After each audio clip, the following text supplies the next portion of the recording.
کنجوسی بری صفت ہے، اور جو کنجوس ہے قرآن ان کے سلسلے میں کیا کہتا ہے؟ قیامت میں کنجوس کی حالت کیسی ہوگی؟ اللہ غنی ہے یا فقیر؟ یہودیوں نے اس بارے میں کیا کہا؟ آئیے ان سوالات کے جوابات جانتے ہیں آج کے ایپیسوڈ میں۔ بسم اللہ الرحمن الرحیم۔ ناظرین محترم، السلام علیکم ورحمۃ اللہ وبرکاتہ۔ تمام اہل علم کا ایک بار پھر سبیل قرآن کے تفسیری پروگرام میں استقبال کرتے ہیں۔ اسلام اور قرآن نے کنجوسی سے منع کیا ہے۔ کنجوسی ایک بری صفت ہے، جو کنجوسی کرتا ہے خدا اس کو پسند نہیں کرتا۔ آج آپ کے سامنے لے کر حاضر ہوئے ہیں سورہ آل عمران کی آیت نمبر 180 سے 182 تک۔ آئیے اپنے آج کے ایپیسوڈ شروع کرتے ہیں آیت نمبر 180 کی تلاوت اور اس کے ترجمے سے۔ کتاب انزلناه الیک مبارک لیدبروا آیاته ولیتذکر اولو الالباب۔ بسم اللہ الرحمن الرحیم۔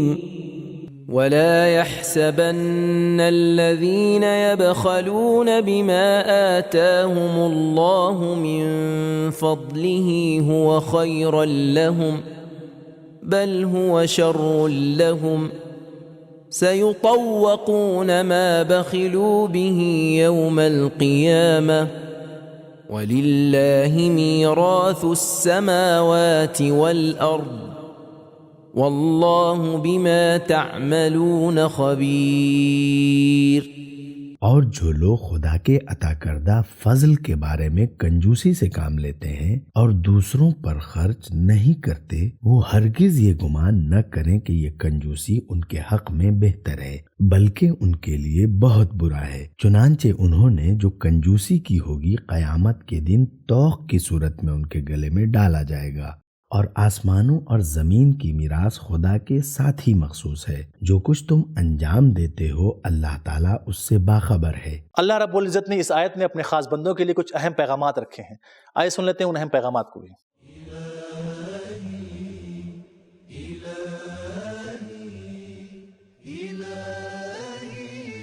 نمبر 1، حقیقت شناس بنو، گمراہ کن خیال اور توہمات سے دور رہو۔ نمبر 2، جب مال تیرا نہیں تو پھر اس میں کنجوسی کیوں؟ نمبر 3، بخل کی اصل وجہ لا علمی اور خیر و شر کی غلط تحلیل و تعریف کرنا ہے۔ نمبر 4، انبیاء کرام کی ایک ذمہ داری انسانوں کی ثقافت، رسم و رواج اور فکروں کی اصلاح بھی ہے۔ نمبر 5، دنیا سے محبت انسان کی نگاہ میں برائی کو اچھائی بنا کر دکھاتی ہے۔ نمبر 6، قیامت میں بعض جمادات بھی محشور ہوں گے۔ نمبر 7، معاد یعنی قیامت جسمانی ہے۔ نمبر 8، قیامت کے دن اچھائی اور برائی کی حقیقی تصویر ظاہر ہوگی، خیر و شر مجسم ہو کر سامنے آئیں گے۔ نمبر 9، انسان اپنے مال کو استعمال کرنے اور اس پر تصرف کرنے میں مطلقاً مختار نہیں ہے۔ نمبر 10، قیامت کے دن اعمال مجسم ہوں گے، سیطوقون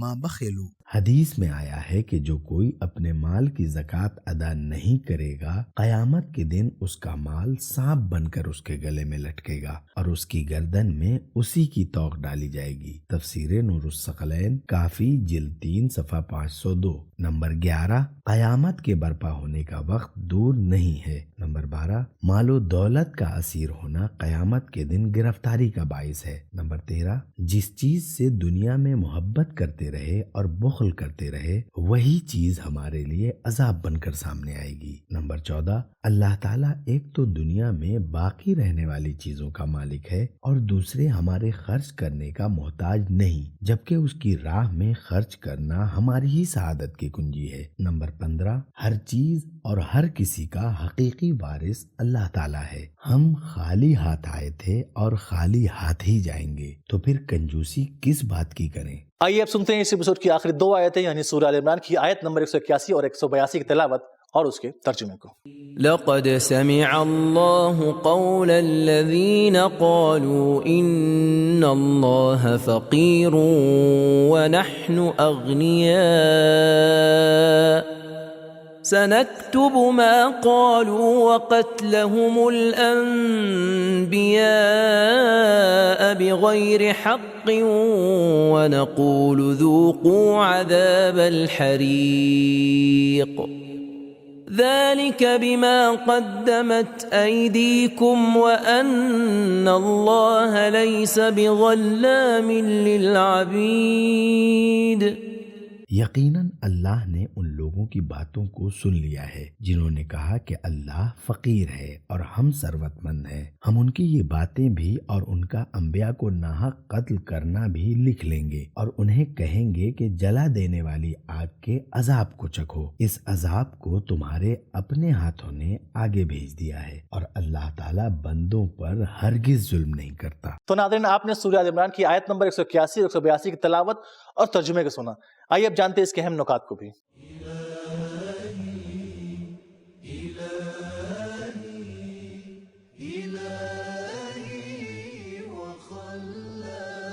ہم تفسیروں میں پڑھتے ہیں کہ حضرت رسول خدا صلی اللہ علیہ وآلہ وسلم نے بنی قینقاع کے یہودیوں کو خط ارسال فرمایا اور انہیں خدا پر ایمان، نماز و زکوٰۃ کی ادائیگی اور انفاق کی دعوت دی. جب آپ صلی اللہ علیہ وآلہ وسلم کا یہ خط یہودیوں کے عالم فتحاس کے پاس پہنچا تو اس وقت وہ اپنی درسگاہ میں بیٹھا ہوا تھا. اس نے شاگردوں اور حاضرین کے سامنے اس کا مذاق اڑاتے ہوئے کہا، اس خط کی دعوت کے مطابق خدا فقیر ہے اور ہم ثروت مند ہیں. وہ ہم سے قرض مانگ رہا ہے اور اس کے ساتھ ہی سود اور اضافے کا وعدہ بھی کر رہا ہے. رسول خدا صلی اللہ علیہ وآلہ وسلم کے زمانے کے یہودی قتل انبیاء کے حوالے سے اپنے آباء و اجداد کے عمل پر راضی تھے. اس لیے اللہ تعالیٰ نے انبیاء کے قتل کی نسبت ان یہودیوں سے بھی دی ہے.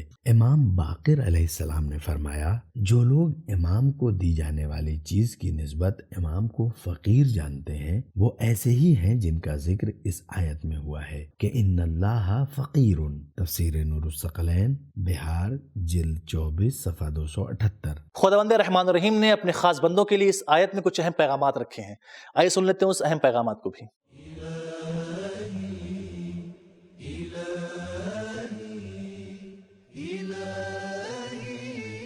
نمبر 1، اللہ تعالیٰ ہمارے منہ سے نکلے ہوئے ہر حرف کو سنتا ہے اور لکھتا ہے، بس ہر بات کو زبان پر نہیں لانا چاہیے. نمبر 2، انسان کے غرور اور جہالت کی کوئی حد نہیں ہوتی اور یہاں تک کہ ناتوان اور کمزور انسان یہ کہتا ہے کہ اللہ تعالیٰ فقیر اور ہم غنی ہیں. نمبر 3، اپنے پاس سب کچھ ہونے اور بے نیازی کا احساس فرمانے الہی سے انکار اور اس کے مذاق اڑانے کا سبب بنتا ہے. نمبر 4، بعض لوگ خیال کرتے ہیں کہ اللہ تعالیٰ کے احکامات کی وجہ اس کا محتاج ہونا ہے. نمبر 5، ہر گفتار اور ہر کردار محفوظ کر لیا جاتا ہے. نمبر 6، ہر صحیح کام کا معیار اس کا حق ہونا ہے اور ہر باطل کام کا معیار اس کا باطل ہونا ہے. انبیاء کا قتل کرنا کیونکہ ناحق ہے اس لیے اس کا کیفر ضروری ہے. نمبر 7، انسان عمل کے انجام دینے میں آزاد ہے، لہذا تمام کام خود اسی سے نسبت دیے جائیں گے. نمبر 8، اللہ تعالیٰ کی طرف سے جزا اور سزا عدل کے مطابق اور انسان کے اپنے آزادانہ اختیار اور آگاہی کی بنیاد پر انجام دیے گئے اعمال کے مطابق ہے. نمبر 9، الہی سزا و جزا کے فیصلے بشریت پر ظلم نہیں ہے بلکہ بشر کا خود اپنے اوپر ظلم کی وجہ سے ہے. نمبر 10، اگر اللہ تعالیٰ بخیل افراد اور انبیاء کے قاتلوں کو سزا نہ دے تو فقراء اور انبیاء کے ساتھ ظلم ہوگا. تو ناظرین، ہم نے جانا کہ سب چیز اللہ کی دی ہوئی ہے، پھر کنجوسی کیوں؟ جس چیز کے بارے میں انسان کنجوسی کرتا ہے وہ توق کی صورت میں قیامت کے دن اسے گلے میں ڈال دیا جائے گا اور اس کا مال سانپ کی طرح اسے گلے میں لٹکا رہے گا. اور اللہ غنی مطلق ہے، مگر یہودی اس کا مذاق اڑاتے ہیں کہ اللہ فقیر ہے اور ہم سے ادھار مانگتا ہے. اس کا عذاب انہیں ضرور ملے گا. تو ہمارا آج کا ایپیسوڈ یہاں ختم ہوا. ملتے ہیں اگلے ایپیسوڈ میں، تب تک کے لیے خدا حافظ. سبیل قرآن، قرآنی سماج کی پہچان.